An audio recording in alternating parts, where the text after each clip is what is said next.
গগৈ আহাৰ পিছত হেমন্ত বিশ্ব শৰ্মাৰ টোপনি নোহোৱা হৈছে। ইতিমধ্যে বিজেপিৰ মানুহে আমাতকৈ বেছি গম পাইছে যে বিজেপি এইটো চৰকাৰ হৈ থকা নাই, হেমন্ত বিশ্ব শৰ্মাৰ এটা কোম্পানী হৈছে, যাৰ টোপনি নহয় পাগল হয়। এই সম্পত্তি ক'ত লগাব, কি কৰিব, বেলেগ চৰকাৰ আহিলে তেওঁক ধৰিব, এই টেনশ্যনত এই প্ৰভাৱবিলাক ক'ত এডজাষ্ট কৰিব পাৰিব জানো? দম আছে যদি সেইখিনি বাদ দি দেখাওকচোন। আৰু কিবা আছে বিকাশ সম্প্ৰদায় বুলি ক'ব, মোক আৰু ওলাব, এতিয়া নহয়, লাহে লাহে। হাছিলা বিল নহয়, য'ত ইচ্ছুত কৰিছে বিলত ইচ্ছুত কৰা নাই, ৰেভিনিউ ভিলেজত কৈছে। এতিয়া মই যোৱাকালি ফেচবুকত পালোঁ, এজন আহোম ল'ৰাই তেওঁৰ জাতত ধৰিছে, তেওঁৰ গুৰিত ধৰিছে। উত্তৰ দিয়ক এতিয়া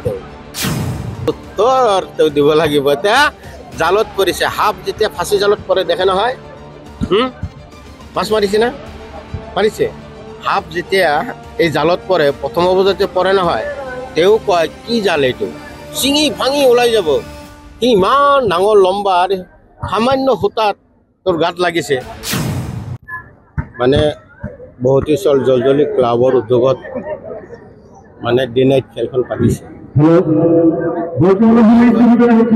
খেলত এটা মই অহাৰ এটাই কাৰণ, আজিকালি মোবাইলে আমাক মানে বিশেষকৈ যুৱ সমাজটো পংগ কৰি পেলাইছে, বিভিন্ন ধৰণৰ খেলা ধূলাৰ পৰা আঁতৰি আহিছে। আজি এই উদ্যোক্তাসকলক মই ধন্যবাদ দিছোঁ যে আমি খেলৰ পৰা আঁতৰি গৈছোঁ, বিশেষকৈ যুৱ সমাজটো। আজিৰ সময়খিনি এনি টাইম মোবাইল আমি বিশেষকৈ আমি শাৰীৰিক হিচাপত পংগ হৈ আছোঁ। বাকী মেণ্টেলিটো এনেই বেয়া হৈয়ে আছে, ড্ৰাগছতকৈ বেছি নিচা। পৃথিৱীৰ ভিতৰত চবচে যদি এতিয়া নিচা হৈ আছে মোবাইলৰ নিচা, চবচে হাইষ্ট নিচা, ইয়াতকৈ ডাঙৰ নিচা নাই। গতিকে এই নিচাৰ পৰা আঁতৰিবলৈ হ'লে এনেকুৱা খেলবিলাক আমি পাতি থাকিব লাগিব। ধন্যবাদ দিছোঁ। ফুটবল, ভলীবল, ক্ৰিকেট যি আছে, হাডুডু, কাবাডী চব, এতিয়া আকৌ খেলৰ প্ৰতি আমি মনোযোগ দিব লাগে। নাও খেলৰ পৰা আদি কৰি চব, যিখিনি আমাৰ ফিজিকেল অলপ এক্সাৰচাইজ হয়, আমি যাতে পৰিশ্ৰম কৰিব পাৰোঁ এই খেলৰ জৰিয়তে হওক, তেতিয়াহ'লে আমাৰ মানসিকতাও ঠিক হ'ব, শাৰীৰিক ঠিক হ'ব, চব ঠিক হ'ব, সমাজ ঠিক হ'ব, অঞ্চল ঠিক হ'ব। নহ'লে খেল ধূল যদি আমাৰ পৰা খেলা ধূলা নোহোৱা হ'লে আমি মানে যুৱ সমাজটো ভংগ হৈ যায়। অলপ ৰাজনীতি নিৰ্বাচন আহি আছে ছাৰ। APCC গৌৰৱ গগৈ সভাপতি হোৱাৰ পিছত বিজেপি দলৰ সপোনি উঠিছে বুলি পৰিৱৰ্তন হৈছে। ধন্যবাদ। আপোনালোকে ক'ব বিচৰা নাই, একচুৱেলি ভিতৰত আছে যে গৌৰৱ গগৈ অহাৰ পিছত হেমন্ত বিশ্ব শৰ্মাৰ টোপনি নোহোৱা হৈছে। মই বাৰে বাৰে কওঁ যে টোপনি কাণ নোহোৱা হয়, যে পাগল হয় না। হেমন্ত বিশ্ব শৰ্মাৰ টোপনি নোহোৱা হৈছে। টোপনি নোহোৱাৰ ফলত কি হৈছে আপোনালোকে গম পাই আছে। এতিয়া বিজেপি নোহোৱা হৈ আছে। কেইদিনমান আগত মধ্য অসমত অলপ বিজেপি AGP মিলি এটা প্ৰভাৱ আছিল। কমলতা কলিতা, বিনন্দ শইকীয়া, সত্যব্ৰত কলিতাকে ধৰি কেইদিনমান আগত আহিছে আমাৰ অশোক শৰ্মা। মানে বিজেপি শেষ। ইতিমধ্যে বিজেপিৰ মানুহে আমাতকৈ বেছি গম পাইছে যে বিজেপি এইটো চৰকাৰ হৈ থকা নাই, হেমন্ত বিশ্ব শৰ্মাৰ এটা কোম্পানী হৈছে। এই কোম্পানীয়ে বাহিৰৰ আদানী আম্বানীক আনে, মাটি দিয়ে, ইণ্ডাষ্ট্ৰী দিয়ে, আৰু তাৰ পৰা 50% শ্বেয়াৰ লয়। গোটেই অসমখন নিজৰ হাতৰ কৰি গোটেই ৰাইজক এতিয়া গোলাম কৰিব বিচাৰি আছে। গোলামৰ পৰা মুক্ত হ'বলৈ বিজেপিয়ে এতিয়া উঠি পৰি লাগিছে, AGPয়ে উঠি পৰি লাগিছে আমি গোলাম নহওঁ, গোলামৰ পৰা আমি উদ্ধাৰ পাব লাগে। এতিয়া আপোনালোকে কওক। মুখ্যমন্ত্ৰী মানে ভাৰে ভাৰে অচিনাকি মানুহ বুলি কৈ আছে। অচিনাকি মানুহ আচলতে কাক বুজাব? পাগলৈ কি নকয়, মই কি কৈ আছোঁ, যাৰ টোপনি নহয় পাগল হয়। এই যে সম্পত্তিবিলাক গঢ়ি উঠিছে, এই সম্পত্তি ক'ত লগাব, কি কৰিব, বেলেগ চৰকাৰ আহিলে তেওঁক ধৰিব, এই টেনশ্যনত এই প্ৰভাৱবিলাক ক'ত এডজাষ্ট কৰিব পাৰিব জানো? তেওঁৰ ব্ৰেইনত নাখাটে নহয়। এজন ৰাখি থৈছে এক বেপাৰী মন্ত্ৰী অশোক সিংঘলে, তেওঁক দিছিল দায়িত্ব যে মোৰ সম্পত্তি ক'ত কি বাহিৰত ক'ত এডজাষ্ট কৰিব লাগে কৰ। তেওঁ পৰা নাই নহয়। এতিয়া ইমান সম্পত্তি কেনেকৈ ক'ত কৰি লুকাব পৰা নাই, এডজাষ্ট কৰিব পৰা নাই। ইনকাম টেক্সৰ কথা আছে, চেল টেক্সৰ কথা আছে, বিভিন্ন ধৰণৰ কথা আছে। বেলেগ চৰকাৰ অহাৰ লগে লগে কি কৰিব, এইটোৰ কাৰণে তেওঁ এতিয়া টোপনি নহয়, এতিয়া পাগল হৈছে। এতিয়া বিশেষ সম্প্ৰদায় ক'ব, আৰু কিবা ক'ব। এতিয়া মাদানী চাহাবৰ কথা কৈ আছে, ভয় দেখাব খুজি আছে, অসমৰ মানুহক ভয় দেখাই একত্ৰিত হ'ব খুজি আছে। তেওঁক মুখ্যমন্ত্ৰী পাতিব লাগে।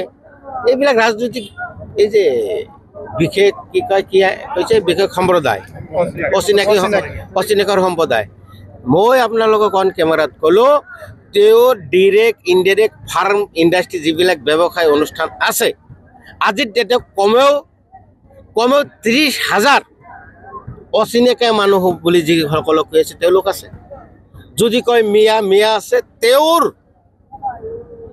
এই ব্যৱসায়ত তেওঁ লগাই দিছে। সেইখিনি বাদ দিয়কচোন পাৰে যদি, সেইখিনি বাদ দিয়ক। যিমান অভাৰ ব্ৰিজ তেওঁ বনাই আছে তেওঁৰ কোম্পানীয়ে, কোন মানুহে কাম কৰি আছে? তেওঁৰ যিবিলাক ব্যৱসায় অনুষ্ঠান আছে, প্ৰতিষ্ঠান আছে, ফাৰ্ম আছে, ডিৰেক্ট ইনডিৰেক্ট, তাৰমানে কিছুমানৰ লগত পাৰ্টনাৰত আছে, কিছুমানক গোটেই ইনভেষ্ট কৰিছে, কিছুমান পাৰ্টলি ইনভেষ্ট কৰা আছে। সেইসকলৰ মানুহখিনি কোন সম্প্ৰদায়ৰ আছে? দম আছে যদি সেইখিনি বাদ দি দেখাওকচোন। আৰু কিবা আছে বিশেষ সম্প্ৰদায় বুলি ক'ব মোক আৰু ওলাব, এতিয়া নহয়, লাহে লাহে। তেওঁক নিজৰ ঘৈণীয়েকতকৈ যদি বিশ্বাসী আছে, সেইজন তেওঁ যিটো অচিনাকি বুলি কৈ আছে, যি সম্প্ৰদায় বিশেষ সম্প্ৰদায় যিটো কৈ আছে, মিয়া যদি কৈ আছে, তেওঁৰ বিশ্বাসী সেইজন মানুহ আছে। ওলাই লাহে লাহে ওলাম চব।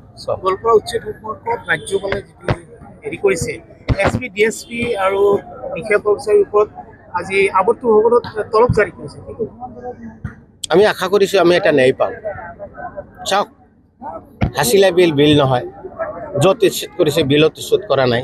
ৰেভিনিউ ভিলেজত কৈছে, আৰু টিলাৰ ওপৰত পাহাৰৰ ওপৰত বিল হ'ব পাৰে নেকি? তাত উচ্ছেদ কৰিছে।